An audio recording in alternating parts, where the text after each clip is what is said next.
Ladies, I am here tonight on this. And tonight I am here to talk about the game between the Philadelphia Sixers and the Dallas Mavericks. This game, man, I was so surprised, man, because Philadelphia had not lost a home game until they lost a few nights ago to Miami. I'm like, no way they're losing to Mavericks without Luka Doncic again. They're going to redeem themselves tonight. And once again, they get off to a very fast lead, 13-5. They're cooking on all cylinders. And after that, similar situation to the Miami game. First quarter lead and lost it.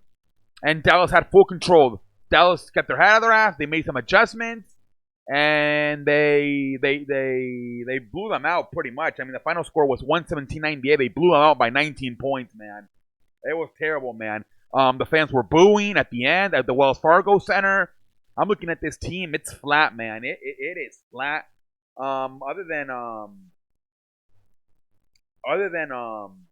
Joel Embiid, like, who the fuck is showing up, man? Like, Tobias Harris, you paid him all that money, was complete no-show tonight. 7 points. Al Horford, I was scratching my ass back in July when they signed Al Horford. I'm like, you already got 2 7-footers and Joel Embiid and Ben Simmons. What do you need a third 7-footer in that starting lineup?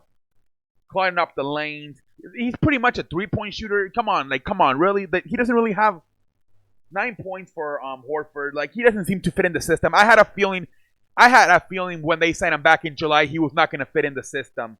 If anything, they should probably get rid of Ben Simmons and just fucking build around Joel Embiid and a bunch of 3-point shooting. That's what I would do instead of adding another fucking 7-footer and Al Horford.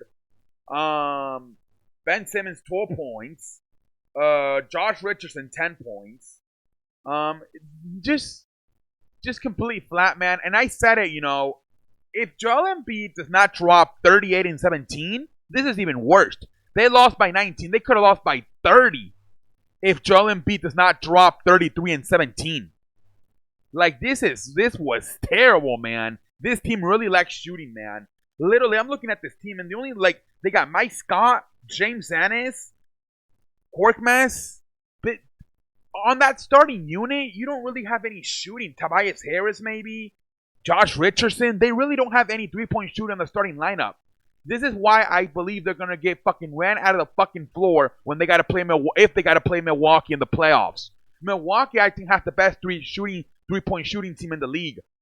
Everybody other than maybe Robin Lopez can fucking shoot a 3 from fucking Milwaukee. They're going to fucking blow them out of the fucking building when they play each other, man, in a 4-game series. There's no way in hell, man. They literally only have possibly only 2 legit 3-point shootings. And Mike Scott and James Ennis. Nobody else is really a legit 3-point shooter, man. This is terrible, man. Terrible. I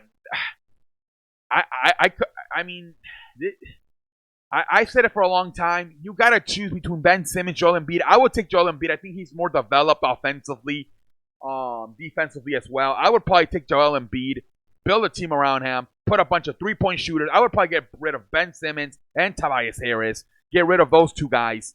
Problem is, you're already signing them to contracts. That's the fucking problem. Why the fuck did you sign them to max contracts?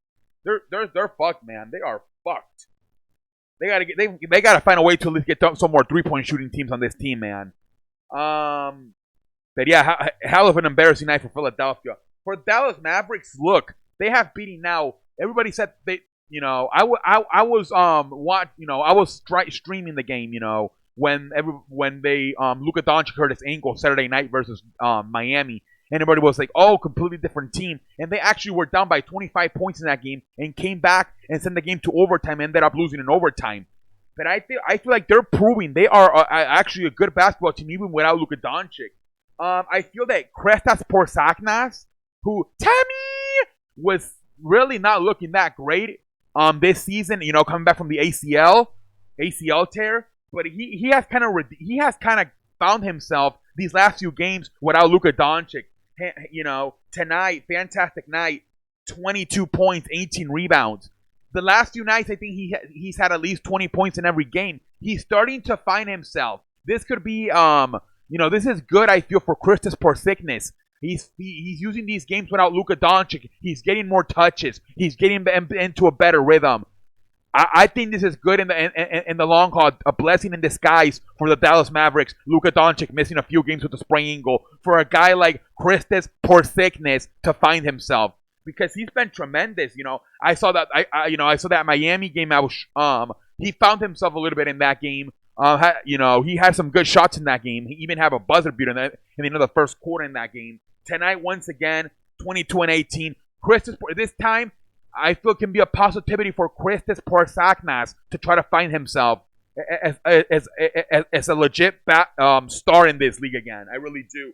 Another guy who's been fantastic and kind of finding himself is Tim Hardaway. Tim Hardaway with 27 points tonight. He was on fire. I like the way he started the game in the first quarter, and then he also had some key shots to really put them away in the fourth quarter. That's another guy. That could be your third best player on this team. Tim Hardaway Jr.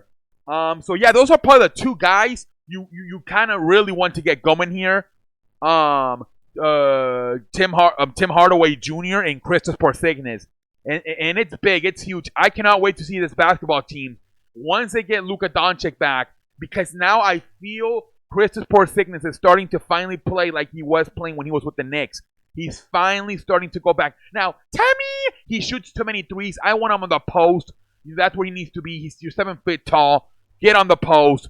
That's where you got to go. Especially now if you're going to get Luka, get your ass on the post. Get your ass on the post. Too many threes for me. But I really love the way he's playing lately. The Dallas Mavericks, they're a player. They're a player. They're a top 5 team in the Western Conference at this moment. We'll see what happens. They might even get better now because Kristaps Porzingis is using this time without Luka Doncic to find himself, get more touches, and get himself in a rhythm. So I'm looking forward to see how the Mavericks look once they get Luka Doncic and Kristaps Porzingis, everybody back in the fold. It's going to be exciting. For Philadelphia, get 3-point shooters. This is terrible. And until next time, I am out like a light.